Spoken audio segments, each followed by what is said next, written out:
고린도전서 11장 27, 28, 29절 말씀.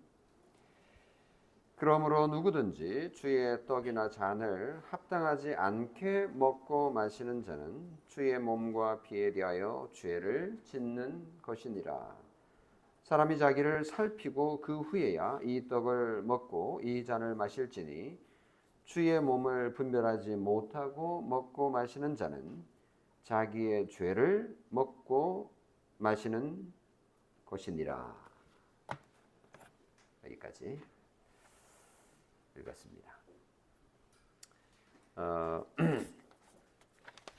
우리 성찬 예식문을 따라서 성찬식 설교를 해 나가는데요. 우리 이거를 펴셔서 앞부분 읽도록 하겠습니다. 5쪽인데요. 성찬 예식문 성찬의 제정 부분. 사도 바울은 우리 주 예수 그리스도를 통해 제정된 성찬에 대해 고린도전서 11장 23절에서 29절에서 이렇게 말합니다. 내가 너희에게 전한 것은 주께 받은 것이니 곧 주 예수께서 잡히시던 밤에 떡을 가지사 축사하시고 떼어 이르시되 이것은 너희를 위하는 내 몸이니 이것을 행하여 나를 기념하라 하시고 식후에 또한 그와 같이 잔을 가지시고 이르시되 이 잔은 내 피로 세운 새 언약이니 이것을 행하여 마실 때마다 나를 기념하라 하셨으니 너희가 이 떡을 먹으며 이 잔을 마실 때마다 주의 죽으심을 그가 오실 때까지 전하는 것이니라. 그러므로 누구든지 주의 떡이나 잔을 합당하지 않게 먹고 마시는 자는 주의 몸과 피에 대하여 죄를 짓는 것이니라. 사람이 자기를 살피고 그 후에야 이 떡을 먹고 이 잔을 마실지니 주의 몸을 분별하지 못하고 먹고 마시는 자는 자기의 죄를 먹고 마시는 것이니라. 우리의 신앙을 굳건하게 하는 성찬을 나누기 위해 우리는 먼저 자신을 성경에 비추어 살펴야 합니다. 그리고 하나님께서 의도하신 바대로 그분을 기념하는 것으로, 기억하는 것으로 이렇게 바꿔도 됩니다. 성찬에 참여하여야 합니다. 자기 점검, 자신을 살펴야 한다는 것의 의미를 세 가지로 생각할 수 있습니다. 첫째, 성찬에 참여하는 사람은 자신의 죄를 심각하게 생각하고 자신이 하나님의 진노를 받아 마땅하다는 것을 인식해야 합니다. 그 죄로부터 스스로 돌아서서 하나님 앞에 자신을 낮추어야 합니다. 이 죄에 대한 하나님의 진노가 너무나 커서 하나님께서는 당신의 사랑하는 아들 예수 그리스도께 고통스럽고 치욕적인 십자가의 죽음으로 벌을 내리셨습니다. 여기까지 읽겠습니다. 우리가 이 교회 예배에 참석하고 또 특별히 성찬에 참여하는 거가 이게 특권이기도 하고 또 은혜다 이렇게 우리는 생각을 합니다. 특별히 예배는 모르지만 성찬에 참여하는 부분에 있어서는 엄격하게 성찬에 참여할 자와 그렇지 못할 자를 구분을 합니다. 로마 천주교회에서는 오랫동안 그 성찬 전까지 예배와 성찬 예배를 구분을 했습니다. 그래서 성찬 전까지는 불신자들도 예배에 얼마든지 참여할 수 있는데 성찬이 시작되는 그 두 번째 일종의 1부 예배, 2부 예배 이렇게 말한다면 이 성찬 예배는 불신자들은 가도 되는 거죠. 그렇게 해서 예수 믿는 신자들만 참여하는 것으로 이제 구분을 그렇게 했었는데요. 그렇게 구분을 한 이유가 있는 거죠. 그래서 성찬을 받기 전에는 불신자들은 당연히 참여하지 못하지만 신자들조차도 먼저 자신을 살펴야 된다. 이렇게 말을 합니다. 그래서 한 주 전에 성찬이 있다라고 광고를 하고 일주일 동안 뭘 하느냐? 자신을 살피는 일을 성찬의 준비로 보는 것이죠. 그렇게 하는 이유는 딱 한 가지입니다. 오늘 읽은 본문 27절에 보면 합당하지 않게 먹고 마시지 않기 위해서, 그러니까 합당하게 성찬에 참여하기 위해서 준비를 해야 한다는 거죠. 합당하지 않게 먹고 마시면 죄를 짓는 거가 되기 때문에. 그런데 이게 합당하게 참여하는 것이 무언가를 이제 생각해 봐야 됩니다. 합당하게라는 말은 합당한 참여. 이게 형용사가 아니고, 그렇게 볼 수 있는 형용사가 아니고 이 부사이거든요. 그러니까 참여하는데 합당하게 참여해야 한다라는 거죠. 합당한 참여가 있는 것이 아니라 합당하게 참여하자라는 얘기인 건데요. 그게 그거지 무슨 차이가 있냐? 약간의 차이를 볼 수 있어요. 다시 말하면, 그러니까 성찬에 참여하는 방법도 중요하다라는 거죠. 그러니까 합당하지 않은 방법으로 먹고 마시면 죄를 짓는 거다라고 얘기하니까요. 이거는 10계명의 1계명과 2계명의 차이와 비슷합니다. 1계명은 나 외에는 다른 신을 내게 두지 말라. 대상에 대한 거잖아요. 예배의 대상. 두 번째는 뭐예요? 나를 위하여 새긴 우상을 만들지 말고. 이게 방법에 대한 겁니다. 나를 섬기긴 하는데 너네들이 원하는 방식이 아니고 내가 원하는 방식으로 해야 돼 라고 하는 방법을 말씀하신 것처럼 성찬도 좋은 것이지만 죄를 짓는 거가 될 수 있기 때문에 내가 가르쳐주는 방식대로 해야 된다라는 말씀을 하고 있는 거죠. 그래서 성찬에 참여하는 자는 반드시 자기 자신을 살피는 방식으로 해야 은혜가 되지, 만약에 그렇게 하지 않으면 죄를 짓는 것이다 라는 겁니다. 그러면 자기 자신을 살펴서 합당하지 않다라고 생각이 들면 참여하지 말아야 될 사람이 있다라는 뜻이지 않습니까? 성찬에 참여하지 말아야 될 사람들은 어떤 사람일까요? 죄인. 근데 죄인도 두 종류가 있죠. 구원받은 죄인이 있고 구원받지 못한 우리가 생각하는 불신자 죄인이 있겠죠. 그래서 우리는 그냥 쉽게 생각을 해서 죄인은 성찬에 참여할 수 없다 이렇게 생각을 합니다만은 그런 것 같아 보이지만 사실은 죄인이 성만찬에 참여해야 된다는 사실을, 다시 말하면 구원받은 죄인이 성찬에 참여하는 것이 본래 성찬의 의미다라는 것을 발견하게 될 겁니다. 자, 다시 돌아와서 성만찬에 참여하지 말아야 될 사람이 그럼에도 불구하고 있는데 그런 사람들은 어떤 사람일까요? 만약에 성만찬에 참여할 수 있는 자격이 있는, 그러니까 세례를 받은 사람인 가운데서도 성만찬에 참여해서 죄가 된다면 참여하지 말아야 되는 거죠. 혹은커녕 오히려 벌을 받게 될 것이기 때문에. 그런데 그러면 그런 자들이 누구냐라는 겁니다. 자신을 살피지 않는 사람들. 그들은 성만찬에 참여하지 못합니다. 그 사람들이 누구냐 하면 하나님의 말씀으로 자신과 자신의 죄를 체크해 보지 않는 사람들입니다. 자기 잘못을 볼 눈이 없는 사람들이죠. 다른 사람과 비교해서 자기 죄를 인정하지 않는 사람들. 더 악해 보이는 사람들을 가리키면서 자신은 그런 죄인이 아니라고 넘어가는 사람들. 이런 사람들은 성만찬에 참여하지 말아야 한다. 그런 자는 자신의 죄를 심각하게 생각하지 않고 자신이 하나님의 진노를 받아 마땅하다는 것도 인정하지 않는 거죠. 내가 왜 멸망을 받아? 저 사람이 멸망을 받아야지 라고 생각하는 사람들은 성만찬에 참여할 자격도 없고 그렇게 해서도 안 된다라고 말하는 것입니다. 그리고 또 그런 사람들은 특징이 뭐냐 하면 죄로부터 스스로 돌아서려고 하지도 않아요.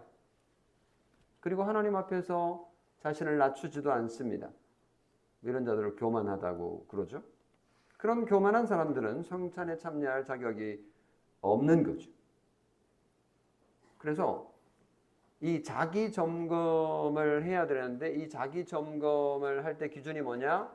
그건 이제 오늘 제가 아직 읽지는 않았습니다만은 자기 점검 말고 그 뒤에 초대와 거절 부분에 가면 하나님의 말씀대로 살기 원하지 않는 사람들이 성찬에 참여한다면 그는 도리어 심판을 초래하게 될 건데 그런 사람들이 누구냐라고 하면서 1계명부터 10계명까지를 그냥 쉬운 말로 풀어서 쭉 나열을 하는데요. 예를 들면 오직 주님만을 신뢰하지 않는 사람들 혹은 자신의 방법으로 주님을 섬기려고 하는 사람들, 이게 2계명이죠. 주님의 이름을 저주하거나 망령되이 사용하는 사람들, 3계명이죠. 예배에 신실하게 참여하지 않고 말씀의 선포나 성례의 거룩성을 비웃는 사람들, 이 4계명 얘기하는 거죠. 부모나 다른 권위자들에게 불순종하는 사람들, 6계명 얘기죠. 인간의 생명을 빼앗거나 이웃을 미워하거나 화해하기를 원하지 않는 사람들, 6계명이죠. 기혼이든 미혼이든 간에 자신들의 육체를 깨끗하게 유지하지 않는 사람들, 7계명이죠. 세상에서 탐욕스럽게 사는 사람들, 8계명이죠. 거짓말하는 사람들과 수군수군하는 사람들, 9계명이죠. 그래서 모든 말과 행동에서 비신앙인과 같이 사는 모든 사람들, 다시 말하면 불신자들은 여기에 참여하지 못한다라는 뜻입니다. 세례는 받았지만 신앙이 없는 사람은 여기에 참여할 수 없다. 이렇게 보시면 제일 분명한 거죠. 이들의 공통점은 하나님과 하나님의 구원을 비웃는 불신자들이라는 겁니다. 불신자들을 그러니까 교회 저 밖에 있는 불신자들을 당연히 말하는 것이지만 또 교회 울타리 안에 들어와 있긴 하지만 불신자들이 얼마든지 있을 수 있습니다. 그래서 우리는 신자와 불신자의 차이를 이거 어떻게 봐야 되지? 좀 헷갈릴 수 있지만 불신자는 하나님을 믿지 않습니다. 그렇기 때문에 자신의 죄를 인정하기가 어려워요. 반대로 신자는 어떤 자입니까? 신자는 하나님을 믿기 때문에 자신의 죄를 인정합니다. 세상을 향해서 죄를 지적하고 자신을 향해서 한없이 너그러운 자는 신자일까요? 신자는요, 세상을 향해서 죄를 지적하지 않고 자신의 죄를 지적하는 자입니다. 신자는 성찬을 준비하면서 자신을 살필 때 자신의 죄를 발견하고 확인하고 인정하는 자입니다. 이게 유명한 루터가 말한 의인이면서 동시에 죄인인 자, Justus et simul peccatus라고 하는 이 라틴어 문구인데요. 정말 구원받은 성도는 하나님께서 우리를 의롭다 불러주지만 여전히 우리는 죄인임을 고백하는 자입니다. 성찬을 앞두고 우리는 지속적으로 내 자신의 죄를 발견할 수 있는 자가 아이러니하게도 신자라는 사실입니다.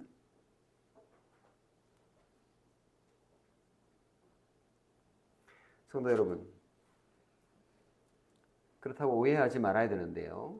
내가 일주일 동안 나를 살핀다라는 것이 성찬을 준비하면서 나의 깨끗함과 나의 완전함을 확인하고 그래서 당당하게 내가 성찬에 참여할 거야. 이번 주는 내가 죄를 하나도 짓지 않을 거야. 당당하게 깨끗하게 완벽하게 성찬을 받을 거야. 그래서 더 많은 은혜를 얻을 거야. 라는 자신감을 갖게 하려고 일주일 동안 열심히 준비하라는 뜻이 아닙니다. 성찬 전에 자신을 살피라는 것은 나 자신이 하나님의 은혜를 받을 만한 아무런 자격이 없다는 것을 깨닫고 인정하고 고백하기 위함입니다.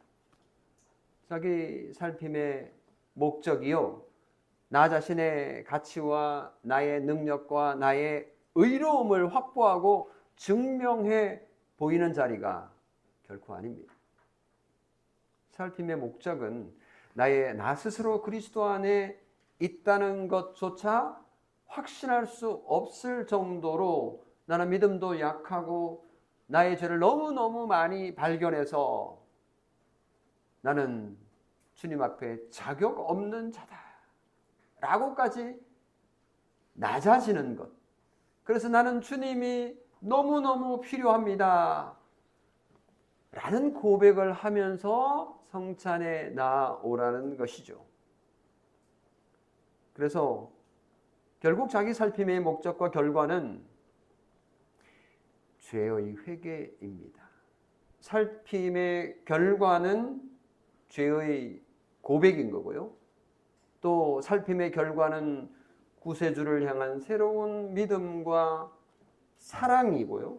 더 나아가 살핌의 가장 큰 결과는 나 자신의 죄의 심각성과 하나님의 진노의 정당성을 깨달아서 예수 그리스도의 십자가의 속량을, 용서를 간절하게 소망하는 것입니다. 그래서 이렇게 성찬을 준비하면서 하나님 앞에서 자신을 살피는 참 그리스도인은요, 자신의 죄의 심각성과 그 죄에 대한 하나님의 진노의 당위성을 깨닫게 됩니다. 내가 그리스도 안에 있는지 살핍니다. 내 자신의 죄를 확인합니다. 그래, 내가 죄인 맞지? 내가 의인인 채 해왔는데 과연 내가 죄인 맞구나. 하나님에 관한 지식과 믿음과 회개와 또 하나님과 형제들에 대한 사랑을 체크해 봅니다. 내가 얼마나 미달이 되는지 확인하는 거죠. 모든 자에게 긍휼을 베풀고 있는지 나 자신을 살피는 것입니다. 나를 괴롭히는 사람에 대해서 용납과 용서를 베풀고 있는지를 살피는 거죠. 그리스도를 향한 열정과 순종이 있는지를 살피는 시간입니다. 이런 것들을 하나하나 살펴보다 보면 어떻게 될까요? 자신만만한 사람이 누가 있을까요? 우리 장로님들은 뭐 어깨 펴고 나오실 수 있을 것 같은데 난 안 돼. 우리 목사님은 당당하실 것 같은데 난 안 돼. 이런 생각을 하게 될 겁니다. 성도 여러분, 상대적이고 다른 사람들을 생각하면서 비교 의의에서 생각하는 죄가 아니라 하나님 앞에서 내가 어떤 존재인지를 한 주간 동안 살피는 것이 준비입니다. 하나님께 나의 죄를 고백하고 동시에 예수 그리스도의 대속의 죽음이 참으로 귀하고 참으로 필요하고 참으로 소중하다는 것을 알게 되는 것. 그래서 예수 그리스도의 십자가의 대속의 죽음이 참으로 정말로 나에게 필요하다는 간절함을 가지고 여기에 준비하고 나왔다면 여러분은 정말 잘 준비하신 것입니다. 우리의 죄를 회개합니다. 그리고 그 죄로부터 스스로 나는 돌아서고 싶고 고치고 싶고 정말 주님의 말씀대로 살고 싶은 낮아진 마음으로 나아왔다면 여러분은 자격이 있는 것입니다. 이렇게 준비된 분들이라면 성찬에 참여할 준비가 된 것입니다. 이것이 합당하게 성찬에 참여하는 방법입니다. 그러면 성찬에 참여하기 위해서 죄를 많이 지으면 많이 지을수록 준비를 잘한 것이겠네요. 라고 또 따져 물을 사람이 있을 텐데요.